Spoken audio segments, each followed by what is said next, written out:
The Search for Baby Rhymebird. The Search for Baby Rhymebird, written by Sarah Albee, illustrated by the Thompson Brothers.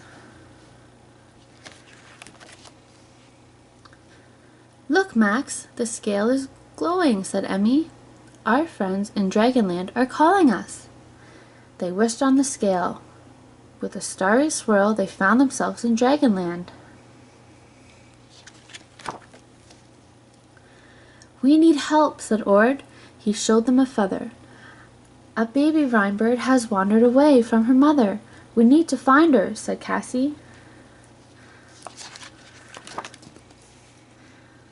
They decided to go to the school in the sky and ask Gazelle for help. Ord called, "Hop on, Max." Emmy climbed onto Cassie's back. Off they flew.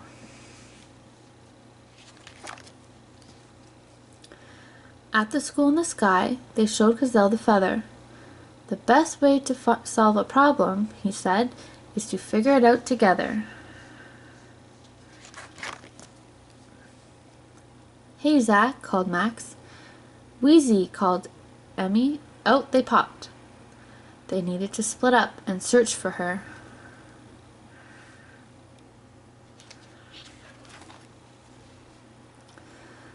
Zach and Wheezy flew to Singing Springs. They found a clue that the baby rhymebird had been there. "Let's try singing to her," said Zach, but she did not answer.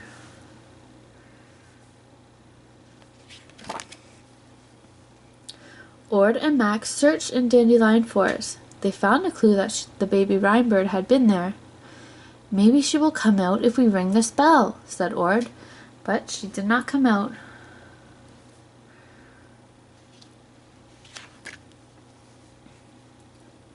Cassie and Emmy searched Rainbow Canyon. They found a clue that the baby rhymebird had been there. They waved colorful leaves, but she did not come out.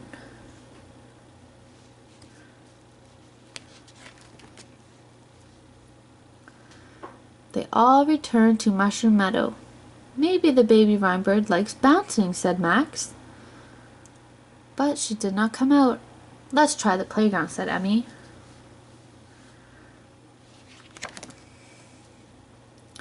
"We have to work together," said Cassie. "Everyone think," said Emmy. "What do rhymebirds really like?" "I know," shouted Cassie. "They like rhymes." "What rhymes with bird?" said Ord. "Bird." "Word," called Max. "Trees, bees," answered the baby rhymebird. Their rhymes worked. Out danced the baby rhymebird. They had worked together to find her.